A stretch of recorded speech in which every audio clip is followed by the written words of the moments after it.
Everything we do is intuition anyway. Our environment can change our ability to receive the download, or we could be distracted, or we could be thinking about something else or on our phone. So sometimes I think that intuition isn't just enough. Like, we're physical in this physical body, we need physical things. Like, for example, if I've got a podcast, I can't just trust that I'll get the download at 25 past 4. Oh, got a podcast now. I need an alarm because I'm doing other stuff. So sometimes intuition alone isn't enough. The same as, sometimes you've got to set alarms to wake up. Honestly, to me, it depends, really what the desired outcome is. Because for me, for example, when I'm traveling, especially when I was younger and backpacking and didn't really have a lot of destinations specifically in mind, my intuition was my best friend. And that was really fun to be able to explore that and have no attachments. I wonder why not more things are built underground. Like, even around the world, why is there not many things built underground? Why do we build a foundation and then build it up? Like, if we build underground, we can actually get more space. They have a ton of problems actually with it being underground. But when they get heavy rains, it comes in from the ground and seeps in, and it comes through the walls and creates a ton of water damages. And then also underground, you're dealing with moving things through stone. So when you're navigating moving pipes and electricity and water and things like that, there's a bit less leeway to be able to make adjustments. Like, things have to be a bit more specific, whereas building houses or structures above ground, you can just plan it out and build it into the house as it is. I think that there's a lot of really interesting examples of people living within the earth that are pretty amazing, and we might be missing out on something from that.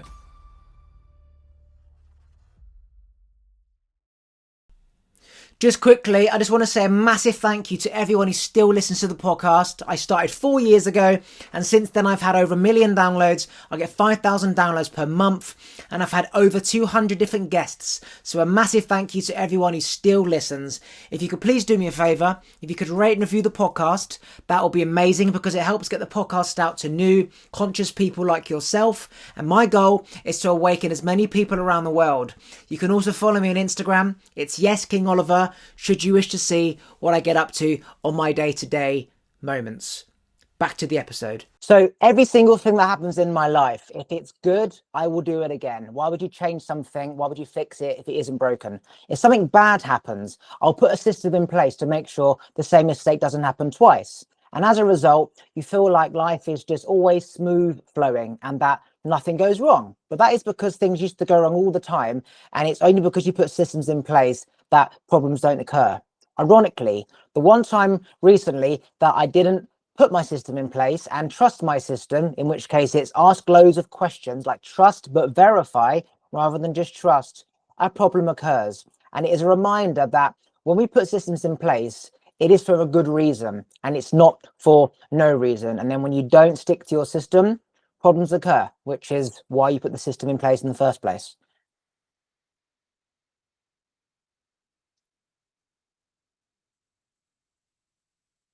That's it. Just respond.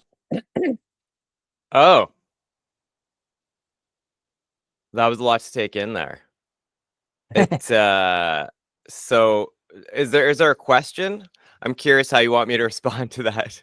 Whatever comes to you from that, whatever. How do I do that myself? Okay. I thought that was kind of like your intro, but I get it. So, okay, so putting systems in place. Yeah, well,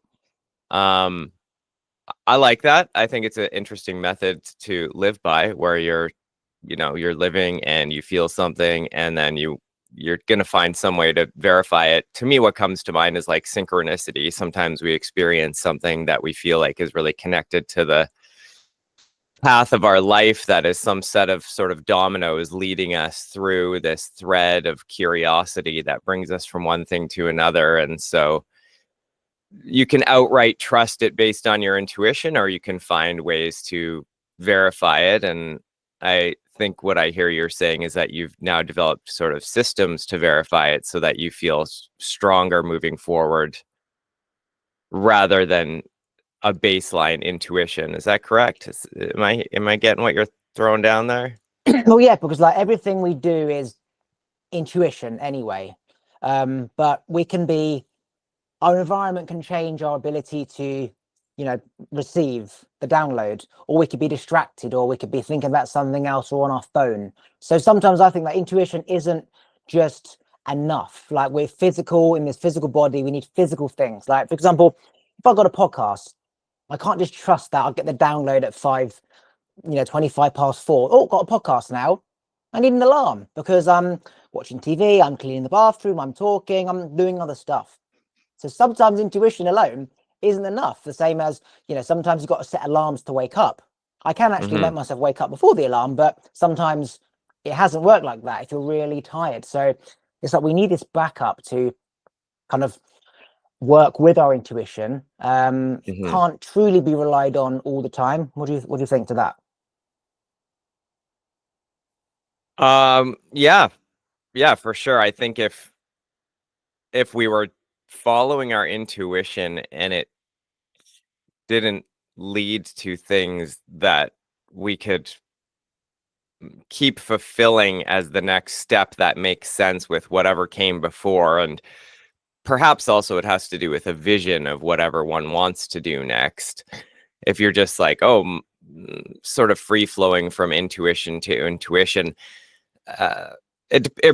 honestly, to me, it depends, like really what the desired outcome is. Because for me, like, for example, when I'm traveling, especially when I was younger and backpacking and didn't really have a lot of destinations specifically in mind, my intuition was my best friend, and that was really fun to be able to explore that and have no attachments. Like, I barely planned out what town or city or thing I was going to go to next. I didn't know a whole lot back then, and so I think those were actually some of my most favorite times of being alive, unconstrained to needing to verify anything.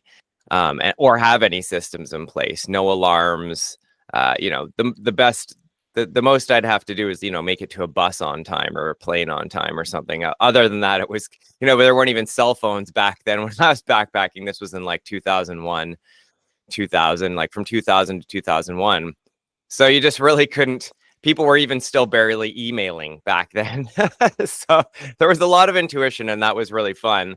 But I hear what you're saying in terms of, if you have a direction, you want systems to verify how you're moving forward and if it fits into what you're doing, so you can sort of build upon one step to the next. Otherwise, it sort of falls apart, I think.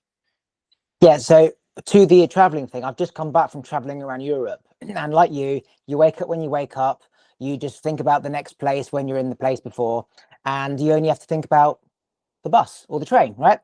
But for example, we would be on a train and it would say it was getting in at, say, past, and all of a sudden it gets in early and we haven't packed our bags. So the mistake last time, when we almost missed the stop and I almost left my shit on the train, it's okay. We can't just rely on our intuition that we'll be guided at the right time to pack our bags and then we float off the train. We now need to, like, 25 minutes before, make sure we're all packed. So if the train arrives early, we're ready to go. So something like that, I found that you do need a plan, and that intuition isn't enough like it is waking up, going to Amsterdam and then Berlin and trusting that flow. Like, there is a time for flow, which is 90% of the time, but sometimes, like that, system in place, almost missed the train, almost left my bag on the train, need a system, don't break the system. So for example, I'm on my laptop doing some coding and I'm like, oh, just a little bit more. And my heart starts to pound and I get this anxiousness because it's like, we know what happened last time. You started to do this, the train arrived and you were left like just scrambling all your stuff. And so it's like my brain remembering, we know what happened last time. There's a reason why you put the system in place. 20 minutes before the stop, get your shit ready. Yeah. Right. For sure. Yeah. Be prepared. I think it's a good thing. I think both systems, if you want to call them that, can work. Depends which system you're being a part of. Trains, planes, those types of schedules, they take that kind of adherence. Whereas, just for example, had another experience this year where my wife Jane and I, and this was a trip where we actually ended up getting married in Mexico. We were visiting her Huiratica, or also known as Huichol friends. So that's the peyote tribes that live in Mexico. And they live fairly off grid, and they have for a long time. And she knew them from 25 years ago. She would spend a lot of time with them. Her and a small group of friends would visit them over 4 years, and they were learning a lot from them. This was, again, 25 years ago. And same thing, no cell phones or anything back then, no computers. I think she said they didn't even really have electricity up in the mountains where they were living. Like, it was hard. They had to hike really long distances just to get there. Now, when we went this year, we were able to take a boat, and they picked us up, and we could drive at least to their village, but it's up in the like foothills and so of the Sierras. But anyway, how they operate, and she'd kind of tried to describe this to me before, it is very intuitionally, because they don't really follow. They're sort of following the seasons and the sun. They're not, unless they're going into town and catching the bus and doing things like that, they're not really typically looking at their clock. And I did experience that in this way, where I kind of had to have this other level of trust about the way things were unfolding, is that there's sort of a natural momentum where there's not, it doesn't seem to always be a lot of discussion. It's like someone will sort of just decide to do something, and then others will sort of go along with it, and it'll make sense, or it won't, whatever happens. But there wasn't a lot of even just waiting around. I remember her telling me, like, especially years ago when they were traveling more, they would sometimes just wait around for hours, like something would go wrong, or they might have to wait for a day for a new ride, and they wouldn't be able to hear from someone because, again, no cell phones or anything like that. So they just have another kind of understanding of following their intuition, because it's just something without technology that they've developed in having to trust inherently from birth until whenever. So yeah, that was interesting to see and be a part of. So sometimes I've experimented with just not looking at the clock. For example, I know I've got to get a train at, say, 4 o'clock, and I know roughly it's around 10 o'clock. I'll just be going about my day, and I'll just say, go to the train station. Now, the train is in 4 hours' time. So it's like, why don't I just look at the clock and just go at 20 past? And it's like just trusting that flow. And then when you're there, something else happens. And then because you're already there, you experience that, and you don't miss the train. So when you're saying about how they could be waiting around hours for the next thing, everything just aligns up. Like, everything is in the ether. There's a thing called 100 monkey experiment, or whatever that is, where they taught, say, 3 monkeys to wash their fruit. And then in another part of the jungle, monkeys started to wash their fruit because it was just in the ether, and they never saw the other monkeys wash the fruit. So at the time where, say, you would leave the jungle to go here, because you know that at some point the guy is going to be picking you up on the boat, that boatman will also get the feeling to go at that time, because you've now started to make the move. And now you're kind of moving in real time towards the boat. So if you slow down, he'll speed up. Or if he goes for a break, then you'll feel that they're just like, no, catch a fish and wait, because the time has to always balance up. So it must have been an incredible experience back in the day when there's no maps, there's no phone, and you're just literally like, well, how would you even communicate to, like, the boatman? Like, there was obviously clocks, but like you're just literally tuning in to feeling. And then, like, you might be there for half an hour waiting, you could be 3 hours, it could be perfectly timed, but it all just works out. It can. Yeah. So do you have other experiences with your creativity in life, or something other than traveling where you're following your intuition? How do you go about your other endeavors? It seems like this is a big topic, the intuition. So how do you experience that with your other creative endeavors besides just traveling? So I've only just started traveling, but growing up, I had a very chaotic brain, had Tourette's. So it was just no order, no systems. Okay. There was just constantly trying to organize my life, which was a reflection of my inner brain. So I had to learn to, like, put systems in place. So where the fuck is my wallet? Where's my keys? Where's my gym kit? I need to put it in that drawer, label the drawer, key drawer, gym drawer, make sure that nothing else goes in that drawer, and the wallet goes in that drawer. Okay. The systems have been a massive thing. But now things are, say, in order. It allows you to tune in to, like, now, because if everything has an order in the past, your channel's open. You're not thinking, where's the keys, where's the wallet? You're now open. And that's when the intuition really comes in. I believe that people don't have enough time to sit with themselves doing nothing for the information to come, because they're always doing something else. Where's the wallet? if you just sit with yourself long enough, you'll just get this feeling and you'll be guided towards the toilet, and then you realize, oh, I left it on the side. Mm-hmm. So systems and intuition for me are a massive, they go hand in hand, because if I didn't have systems, my intuition would be not the same, because I'd be constantly in the physical world trying to organize and work out shit. How about you? Yeah, well, so I'm curious how you navigate, because it sounds like you have kind of a community there. Do you live in a communal home or something? I feel like I read something around that, or you're organizing community events.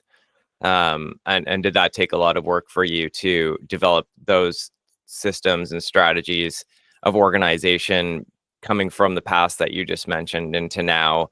And if you are living in a communal situation, I know that can take a lot of extra work. People definitely can't just be following their intuition. Things can go get pretty chaotic living in communal homes if it's all intuition based. So curious how that goes for you. Yeah, so I'm living in community, and stuff like the community kitchen. If someone like leaves a knife on the side or doesn't put the plate in the dishwasher, the plate's around the wrong way, to somebody who needs a system and an order, you could say it's a pain in the ass.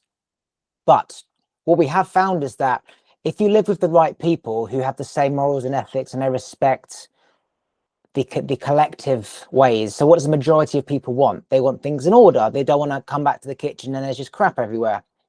It's actually easy to live with people. Now, you could say you go to management and they put on a notice board, put your plates in the dishwasher, leave the place tidy, then it would be better than all the people living there trying to tell everybody, do this and do that, because nobody wants to tell what to do. You've got so many people with organization, people that are chaotic, and you can't just merge all these things together. It's interesting because I had OCD growing up as well, which meant I had to have things in order. But right now, things don't have to be in order. They're in order by choice. But if somebody moves something, it doesn't bother me. So it's interesting how people who do have OCD are told that, oh, everything's in order, you've got OCD. When actually, if you look at like how the universe works and the planets, everything's in perfect order. And it's everyone else who doesn't have order, who is late, who leaves their bag on the train, who does miss the train. They're the chaotic people who don't have OCD, but the people who say do have shit in order are called OCD, and they're called the label. So it's very interesting, you know, when you break that down. But living in a community, it really works as long as people respect the collective narrative, I think. Yeah. Have you lived in a community?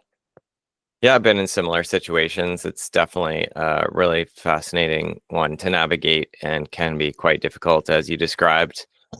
And sometimes there just has to be, situations set up where there is a bit more structure for sure. And it depends on people's willingness to cooperate. If you do have just a general alignment of people that are already their foundation of living is such that they want to cooperate, then it sure makes it a lot easier. But yeah, you could have stubborn people or any type of personality that isn't that way. Then you have to set up sort of structures for navigating it, and that's kind of like a microcosm of our world entirely, is how willing people are to cooperate with one another. And so it sort of branches out. The communal home, whether it's specifically a family, now an exact family with like a mother and father and kids is different than a communal home, but both of those scenarios provide like a microcosm to work within to see what it's like. For example, like you branch out from that and you might have like business management where you're managing a team, or there's like a city hall that has staff and they have board members, and so they're dealing with the community and they get feedback from the community, and they're trying to navigate how to build structures, maintain structures in civil society. And there's definitely probably not a lot of I'm going to come back to the word intuition, probably not a lot of that going on there, because there's so much information that people are having to go through in order to try and navigate these scenarios, whether it's building roads or funding a new crosswalk or like a sports center for the public. And I don't know, living in those communal situations has definitely given me, and then also doing some civics here locally has given me a broader look at what it means to be able to navigate structures of perceived authority versus actual kind of hierarchies of authority, and how to work within that, because some of those things have to be respected depending on the specifics of the scenario. And then when we're on our own, we just get to develop our own structure of authority. And that's interesting, where we have our own inner voice that's guiding us to what we want to do. So for me, when it comes to navigating my creative path, my own structure of authority can lean a bit too heavily one way or the other, depending on what I have in front of me and what I have planned out. Like if I have some touring planned out or some things that are very time specific, it can be a little more difficult for me to get into that creative flowing space with other projects if I know that I have like a calendar of all these things that I have to line up in order to make some shows happen that I've booked and paid for and sold tickets to. Then my own authority manager comes in and says, okay, well, you got to do this. You can't just, spend a bunch of time making art, even though that's like ultimately what I want to be doing. So we develop our own sense of that structure in order to be able to complete things in our life and to be able to follow through with them. So it becomes this constant dance within ourselves where we have to navigate that. And what comes to mind is you've got all the planets perfectly aligned, right? Doing their own thing, all equal apart. And then an asteroid comes and hits one, and it completely just puts everything out of line. That's life. You could have a most perfect lawn, perfect stones and flowers, and then there's a fucking hurricane and it destroys everything. So you could have the most order in the kitchen, and then a new resident comes in and just leaves his shit everywhere. Certain things you just have to accept, that like yin and yang, masculine, feminine, good and bad, that there is always going to be an alternative to everything, and that you can't just be oblivious and sit in the one that you want. It comes with both. Now, how long it takes for the other one to appear, you don't know. It could be thousands of years before a big asteroid hits Pluto and it puts all the other planets out of balance for a small period of time. Or you could be in the most amazing community for years, and then one person comes in and just wrecks it because they don't care. So sometimes you just have to put our own, like you say, systems and mindset and flow states, which is nice and it's easy because it's us. Sometimes we've got to put it just to one side and understand that we can't have that in charge all the time, because we're in a world where we're amongst other people that may not have the same intuition and respect and morals and values and organization. And rather than like double down on your own system, because on paper it might be the best one, you can't control people. You just have to let people be.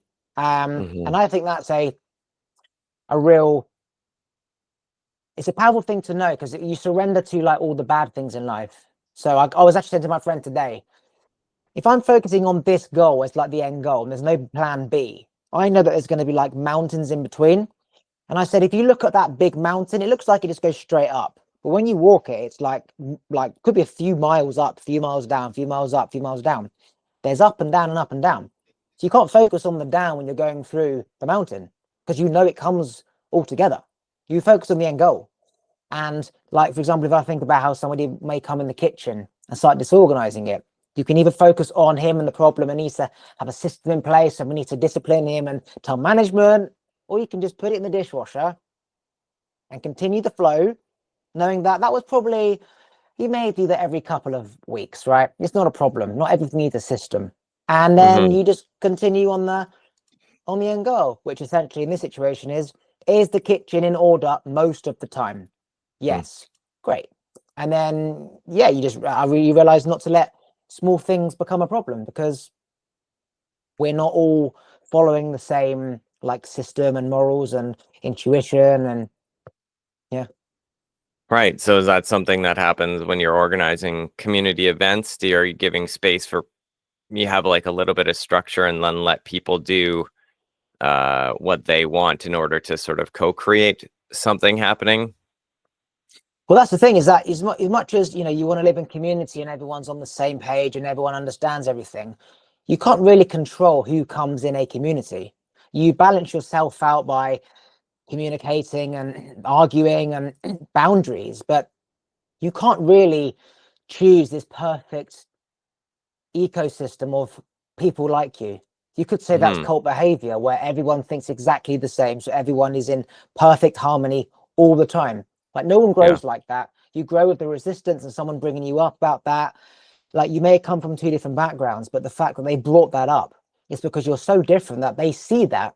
And then actually, if you see that as a negative yourself, you may take that as an opportunity to change how you are, which wouldn't have happened if everyone was just exactly the same. So those differences are crucial for community, and how it shapes community is crucial. You need to have people that are different to shape a good community. So you have people always setting boundaries and speaking up, rather than just all in the same easy, comforting narrative. Like, no growth happens there. And yeah, that is cult behavior. Yeah. Have you ever been in a larger community that might to some appear like a cult, or anything outside of your communal home living? Nope, I moved out of my parents' house and Have, went into a place that has like 300 rooms. Again, oh people are wow, like you, that's a lot. people That's aren't pretty like big. you. Yeah, Yeah, some yeah, people you never see, some people you right. do see. So again, you've got community and just normal people. You need that both, I think. Right, because it depends if, yeah, like whatever vision people have for moving forward, whatever their destination is in life, like the greater vision of how to live holistically, whether it's with each other and or the planet and all the other beings here, is that we have to find ways of dealing with things like garbage, growing of food, making of food, are like two of the biggest items that we deal with on a day-to-day basis in order to live. And so it's interesting, I think, being there. You're in the UK, right? Yeah. Yeah. So there's different communities you could explore. Like, have you ever heard about or been? Oh, I guess you haven't been there yet. So have you ever heard about Damanhur in Italy? Nope, I haven't. Okay, well, that's relatively close by. I would highly suggest checking that out as an interesting experiment for communal living and how people navigate following intuition versus structure and weaving them together. Because I would say is, now I haven't been to a whole lot of other big communities of that sort, but it is the most unique in the sense that they created their own myth and religion, if you can call it that, and their own like sort of mysticism. Um, well, so what it is, I'll sort of just give you the basics of it. Is it's a community that started in I think like around 1975. There was Wow. this man, uh, Falco. He had another name, and he got a group of 5 people. He was teaching them some esoteric knowledge based on like ancient Egypt kind of stuff. And then he brought them to a mountainside, and they saw this comet go by, and they were instructed to start digging into this mountainside in this small village in Italy where he happened to grow up. And over 20 years in secret, they built these secret underground temples and chambers, and they didn't even really know what they were doing. And so there's other people actually living in this little village, but these people managed to keep this in secret for 20 years by only working at night and never using any heavy machinery. So they would fill up trucks, like, hand to bucket, shovels, filling up trucks with material from inside the mountain, and then trucking it out all at night and figuring it out as they went along. And really, they developed a lot of games, and they were very intuitional games for how to live together. They're, I'd say, one of their like foundational core, I guess, what do you call it? One of their core ideologies, they call the game of life, is how they live. And for example, what comes with that is when people become a member of the community, you have to apply, and there's a process to go through. You take on a animal name as your first name and a plant name as your second name. And you have to present that to the community, and they have to agree. And if they don't agree, they can suggest other names.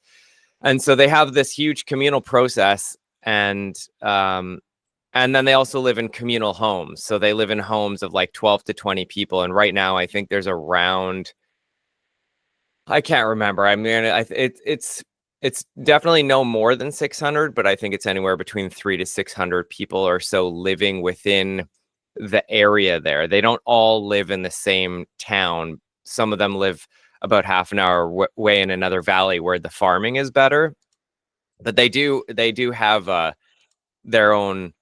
They bought like I think it might have been an old school or something. So it's their central area in their town where they have like their store. They have different things going on there. They have like a little clinic and communal things happening right there. And then the temples are up on the mountainside underground. And anyway, I went there over 10 years ago in 2013. They have a program where you can go and be a temporary citizen for 3 months. And it was really amazing to see how they do it, see how they navigate these homes of like 12 to 20 people and the type of structure.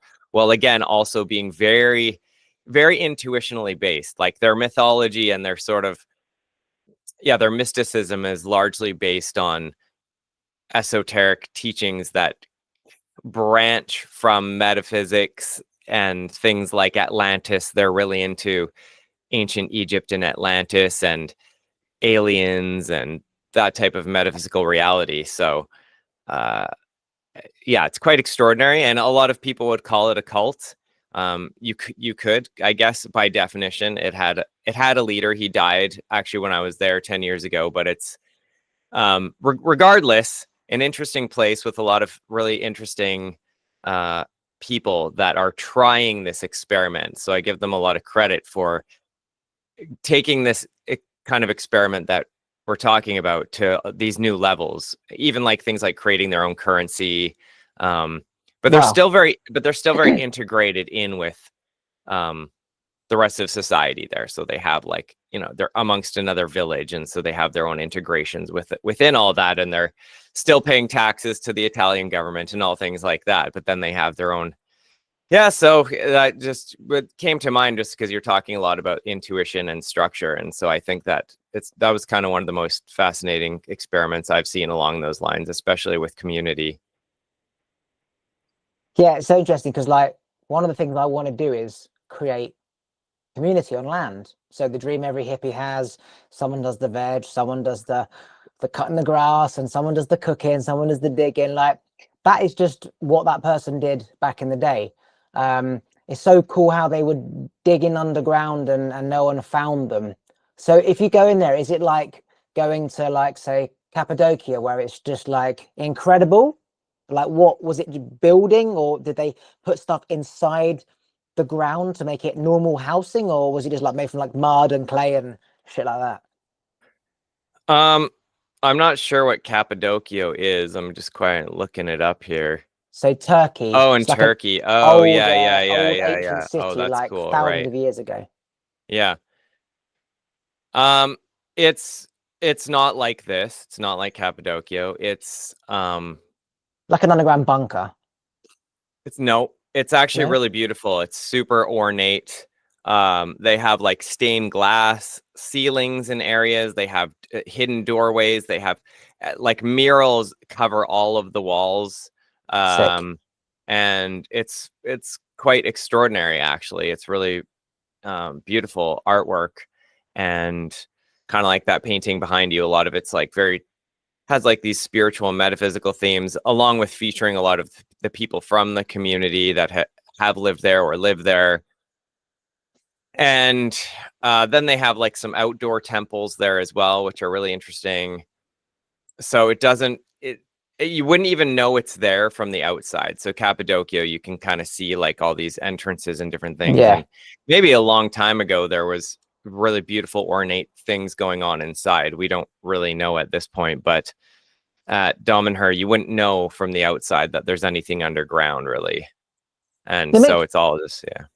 It makes you wonder why not more things are built underground. Like hardly anything is built underground, and I'm sure that the heating system works underground as it does above ground. But why is, like, even around the world, why is there not many things built underground? Why do we build a foundation and then build it up? Like, if we build underground, we can actually get more space. Why? Well, I know they have a ton of problems actually with it being underground. Okay. And that's because, like, for example, when they get heavy rains, it really destroys Yeah. the water, kind of seeps in through the walls. You know, it comes in from the ground and seeps in, and it comes through the walls and creates a ton of water damage, is probably like one of the main issues. And then also underground, you're dealing with moving things through stone. So when you're navigating, like, moving pipes and electricity and water and things like that, there's a bit less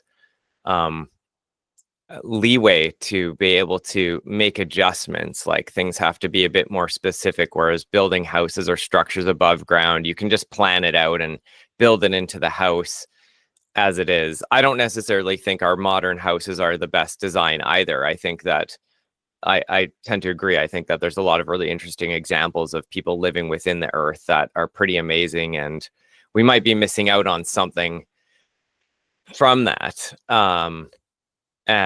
But yeah, I think there's kind of challenges on both sides of whether you're living underground or above ground. But there'd be other types of protections you'd get from living underground also, especially due to storms or even massive, potentially cataclysmic events. I mean, there's all kinds of underground cities and things being discovered that looks like that they might have been there, that due to people surviving cataclysms or who knows what. It's just really hard to say. Or maybe they were just, and they go really deep underground. We don't know what was going on, but it's really fascinating. It's like, if you go back in the day, such as under the ocean and maybe in Rome and Cappadocia, a lot of this stuff is found underground. So if we've only like come across, say, a few things underground, like on the top level, it makes you wonder, like, what's even deeper? Like, before the ocean filled up with water, is there like cities underground there? Is there people living underground there? Like, we've no clue, because at some point that would have just been Earth. And if you dug underneath there and lived there, and then the water rises, there could be cities like all over the place that we have no clue. The same as there could be more dinosaur skeletons underneath the Earth. What with the ocean? Like, it's enormous, this Earth.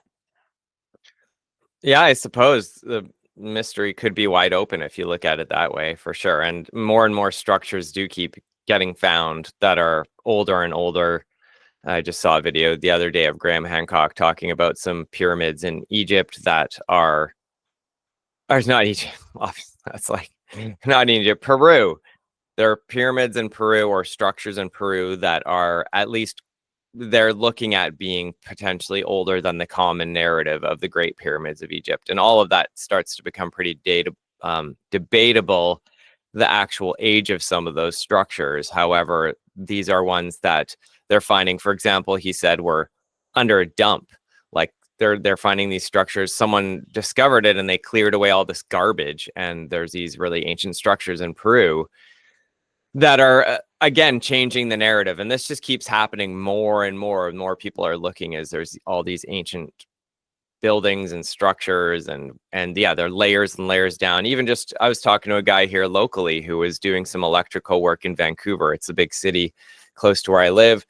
And they found a building that was like way underground. They were digging like to do a foundation of a new building, but then there was like at least two stories down this whole other building that he said was the most beautiful structure he'd ever seen in like no architecture like that had he ever seen anywhere in Vancouver of any of the old buildings, and no one knew what it was.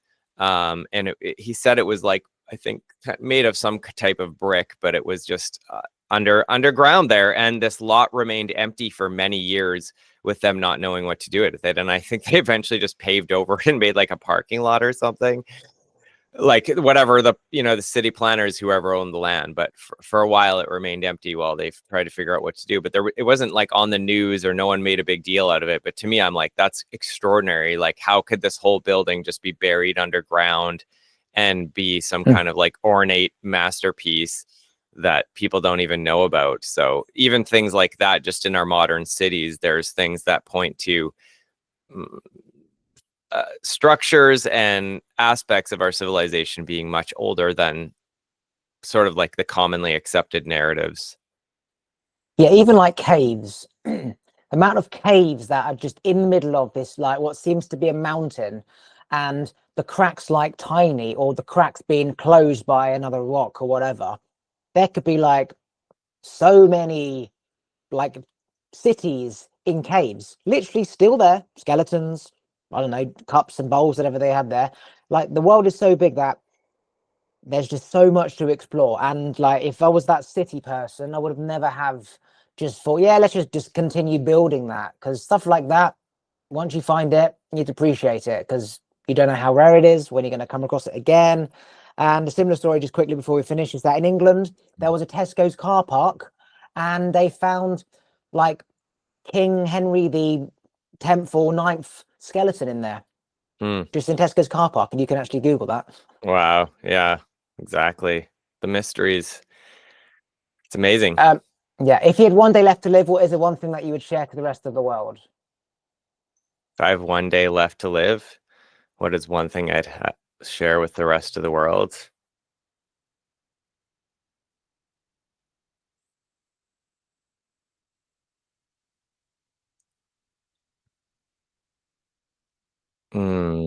Remember that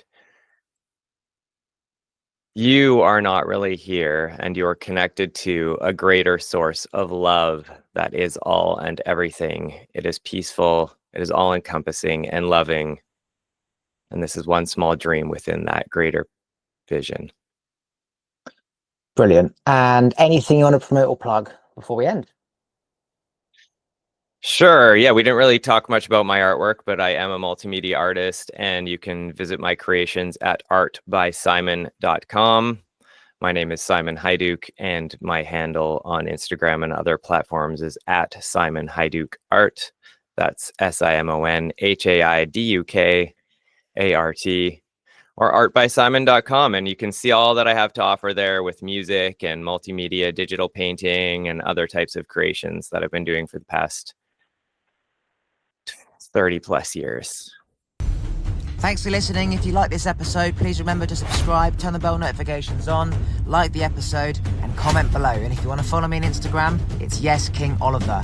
Take a look at the other videos to your side. And if you just want to listen to this podcast, you can do so on Apple and Spotify and most other platforms by going to talkwitholiver.com.